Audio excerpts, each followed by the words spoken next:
ദുൽഖർ സൽമാനെ നായകനാക്കി നഹാസ് ഹിദായത്ത് സംവിധാനം ചെയ്യുന്ന ഐ ആം ഗെയിം ചിത്രത്തിന്റെ ട്രെയിലർ ഇപ്പോൾ പുറത്തു വന്നിരിക്കുകയാണ്. ട്രെയിലറിനെ പറ്റിയുള്ള ഒരു ചെറിയ റിവ്യൂ ആണ് ഈ വീഡിയോയിൽ. ഒരു സ്റ്റൈലിഷ് ആക്ഷൻ ചിത്രമായിരിക്കുമെന്നാണ് ട്രെയിലറിൽ നിന്നും വ്യക്തമാവുന്നത്. ദുൽഖർ സൽമാന്റെ ഒരു എനർജറ്റിക് പെർഫോമൻസ് തന്നെ ചിത്രത്തിൽ നിന്നും കാണാമെന്നും ചിത്രത്തിന്റെ ട്രെയിലറിൽ നിന്നും വ്യക്തമാവുന്നു. ഡാൻ ജോൺ എന്ന ക്യാരക്ടറായിട്ടാണ് ദുൽഖർ സൽമാൻ ഈ ചിത്രത്തിൽ എത്തുന്നത്.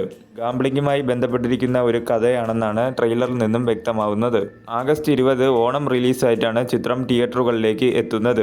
RDX എന്ന ചിത്രത്തിന് ശേഷം നഹാസ് ഹിദായത്ത് സംവിധാനം ചെയ്യുന്ന ഈ ചിത്രത്തിൽ വലിയ രീതിയിലുള്ള പ്രതീക്ഷയോടെയാണ് ഏവരും കാത്തിരിക്കുന്നത്. പൃഥ്വിരാജ് നായകനാവുന്ന ഖലീഫ, നിവിൻ പോളി നായകനാവുന്ന ബെത്ലഹേം കുടുംബ യൂണിറ്റ് എന്നീ 2 ചിത്രങ്ങളും ഓണത്തിന് റിലീസ് ചെയ്യുന്നുണ്ട്. പോസിറ്റീവ് റെസ്പോൺസ് ആണെങ്കിൽ മികച്ച രീതിയിലുള്ള ഒരു കളക്ഷൻ തന്നെ ഐ ആം ഗെയിം എന്ന ചിത്രത്തിൽ നിന്നും പ്രതീക്ഷിക്കാം. ഫഹദ് ഫാസിലിന് പറ്റിയ റോളാണെന്നാണ് ചിത്രത്തിന്റെ ട്രെയിലർ കണ്ടപ്പോൾ ചില ആളുകളിൽ നിന്നും അഭിപ്രായം ഉയർന്നു വന്നിരിക്കുന്നത്. ട്രെയിലർ കണ്ടവർ അവരുടെ അഭിപ്രായങ്ങൾ കമന്റ് ചെയ്യൂ.